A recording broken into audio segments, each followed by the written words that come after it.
Hello friends, welcome and welcome back to my channel Nutan Ashu official. कैसे हैं आप सभी लोग? आई होप कि आप सब लोग बहुत ही अच्छे होंगे, स्वस्थ होंगे और मस्त होंगे।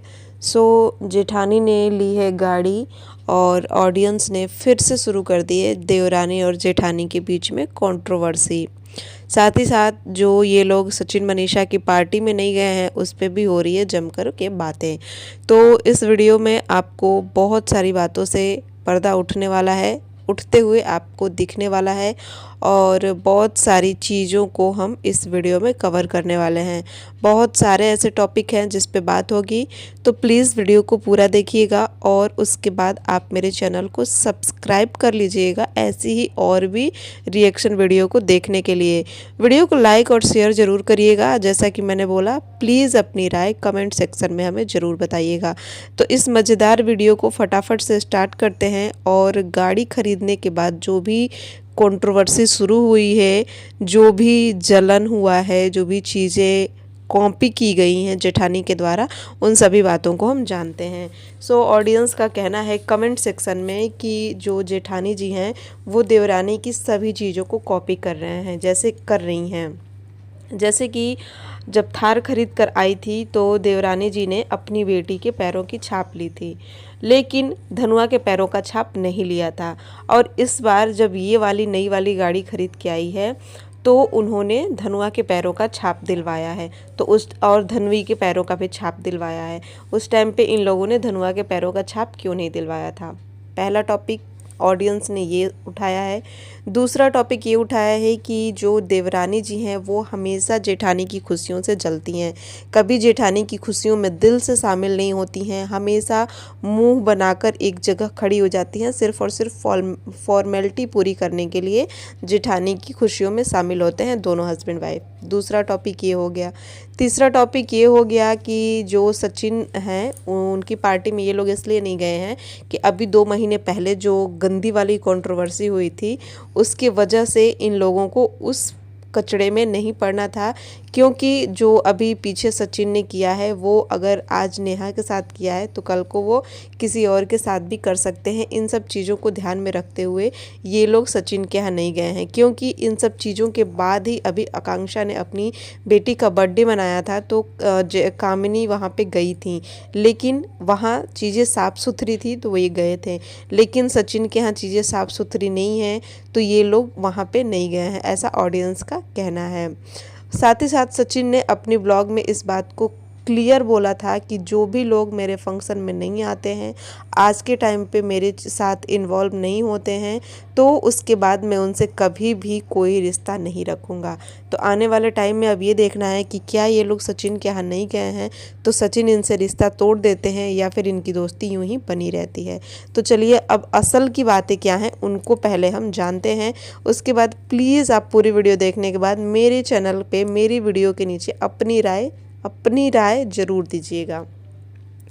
तो सभी लोगों का नहीं, कुछ लोगों का दोनों देवरानी जेठानी के वीडियो के नीचे कमेंट ये जा रहा है कि तुम खुश नहीं होती हो। देवरानी के लिए कमेंट जा रहा है कि तुम खुश नहीं होती हो। निक्की दिखावे की खुशी करती हैं और दिखावे के लिए चीज़ों में शामिल होती हैं, उनको सिर्फ़ और सिर्फ अपनी खुशियों से मतलब है। तो भाई, जहाँ तक मैं निक्की को और सुमित को जानती हूँ, दोनों पर्सन के अंदर ऐसी कोई चीज़ 1% भी नहीं है। और किसी से जलन क्यों होगी जब इंसान खुद ही एक लेवल पे पहुंच चुका है। हस्बैंड वाइफ दोनों अलग अलग रास्ते पे तरक्की कर रहे हैं, तो वो किसी की खुशियों को देख के क्यों जलेंगे? और किसी बाहर की खुशी नहीं है, वो किसी बाहर वाले की खुशी नहीं है, अपने भाई की खुशी है। सुमित के भाई ने बड़ा काम किया है, अपने दम पे किया है, अपनी कमाई पे किया है, तो मुझे तो नहीं लगता कि ज़रा सा भी सुमित के अंदर इस बात का जलन होगा। और अगर सुमित भैया के अंदर इस चीज़ का बिल्कुल भी जलन नहीं है तो निक्की दी के अंदर जलन हो ही नहीं सकता है, उनके अंदर जलन आ ही नहीं सकता है।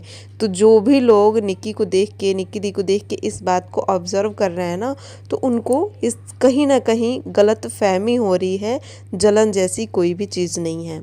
अब बात करते हैं कि जो धनुआ के पैरों का छाप इस बार लिया गया है वो पिछली बार क्यों नहीं लिया गया था। बता दें आप सभी को कि जब पैरों का छाप लिया जा रहा था, क्लियर आप लोग वो व्लॉग देखिएगा, उस ब्लॉग में ये पार्ट ऐड है, मैंने देखा है तभी मैं इस बात को बता रही हूँ। जब धनवी के पैरों का छाप ले लिया गया थार के ऊपर, तो फिर सुमित भैया ने धनुआ को भी बुलाया कि धनुआ आप भी इधर आ जाओ। तो धनुआ ने बोला कि नहीं, मेरे पैरों में कलर लग जाएगा और ये कलर छूटेगा नहीं। तो सुमित भैया ने बोला कि कलर वॉश हो जाएगा, तो धनुआ ने नहीं लगवाया। तो बच्चों के मूड के ऊपर डिपेंड करता है। और उसके बाद जो सच्चाई है, जो हर घर की रियलिटी है, हर इंसान की, चाहे वो छोटा हो चाहे वो बड़ा हो, सबकी सच्चाई है। माँ बाप होते हैं और चाचा चाची होते हैं। बहुत प्यार है, नो डाउट, बहुत प्यार है, बहुत अच्छा रिश्ता है, कोई कंट्रोवर्सी नहीं है, कोई ईर्ष्या नहीं है, कोई जलन नहीं है। लेकिन फिर भी माँ बाप होते हैं और चाचा चाची होते हैं। इसलिए धनुआ को भी ये कहीं ना कहीं इस बात की खुशी थी कि मेरी मम्मी पापा ने ये काम किया है। धनु का बहुत अच्छा बॉन्ड है अपने चाचा चाची के साथ, लेकिन फिर भी उनके मन में इस बात की खुशी थी कि मेरे पापा ने इस अचीवमेंट को हासिल किया है, तो उन्होंने हैप्पीनेस के साथ अपनी पैरों की छाप अपनी गाड़ी पे लगवा ली। तो इसमें बच्चों के अंदर तो कोई भेदभाव ना ही रखा जाए तो बेहतर है, जो भी लोग इस चीज़ का कमेंट कर रहे हैं। क्योंकि अगर देवरानी जेठानी का नाम ही बदनाम होता है, तो अगर इनके रिश्ते पे उंगली उठाई जाए तो समझ में आता है। लेकिन धनुआ का अपने चाचा चाची के साथ इतना अच्छा बॉन्ड है कि शायद ही किसी के घर में ऐसा देखने को मिलता होगा। और धनु बिल्कुल ही सुमित भैया की टू कॉपी लगते हैं, हर एक चीज़ से, चलना, बोलना, बातें करने का तरीका, हर एक चीज़। और मैं प्रे करूँगी भगवान जी से कि आगे चल के भी वो सुमित भैया के जैसे बने, उन्हीं की नेचर के बने। क्योंकि सुमित भैया के जैसा नेचर का इंसान अगर घर में हो तो उस घर में किसी भी महिलाओं को सर आँखों पे ही बिठा के रखा जाएगा।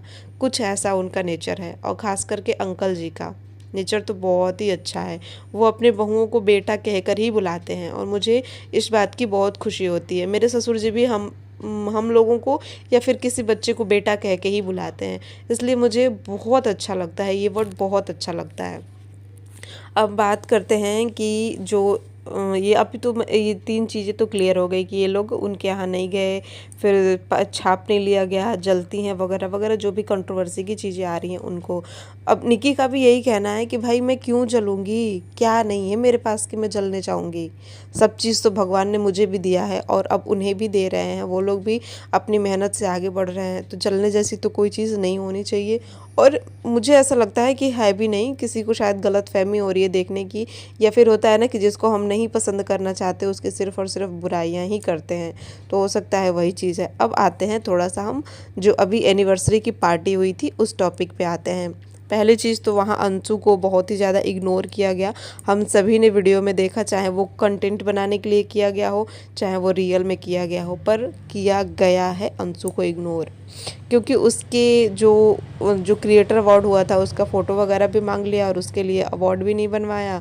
उसके बाद वो प्रेगनेंसी की हालत में आई थी, उसे वीडियो बनाने के लिए भी ट्रोल किया, सारी चीज़ें हुई। और उसके बाद से फिर वो पार्टी के नेक्स्ट डे ही चली भी गई थी। और किसी ने सचिन भैया को कुछ बोला है उल्टा सीधा, तो उस पर भी वो बहुत ज़्यादा भड़के हुए थे। और मनीषा दी ने कोई कम्युनिटी डाली थी कि ऐसे ऐसे बोलने आ जाते हैं मुंह उठा के वगैरह वगैरह। और अभी सुनने में आ रहा है कि उस वीडियो को उस कम्युनिटी को उन्होंने डिलीट कर दिया है और सभी लोग इस टाइम पे मनाली गए हुए हैं। नहीं, मनाली नहीं गए हैं, कहीं और गए हुए हैं। जहाँ भी गए हों, अभी मैंने देखा था पर मुझे ध्यान नहीं आ रहा है। तो सबका कहना है कि पाप करके पुण्य करके और अब अपने पापों को धोने चली गई। तो ऐसा नहीं बोलना चाहिए। देखो, जो भी चीज़ें हुई सबके घर में होती है, लड़ाई झगड़ा सबके घर में होता है। जो भी चीज़ें पीछे हुई वो नहीं अच्छी हुई, नहीं होना चाहिए था। लेकिन हमेशा उसी चीज़ के लिए किसी को पिन करते रहो, अच्छा नहीं लगता। आज उन लोगों की सारी चीज़ें, किसी भी ब्लॉगर की, किसी भी सोशल मीडिया क्रिएटर की सारी चीज़ें अगर पब्लिक के सामने है तो पब्लिक उस पर उंगली उठा देती है। लेकिन करने वाले कितने गलत काम करके भी चुप बैठ जाते हैं, उन्हें कोई बोलने वाला नहीं होता है।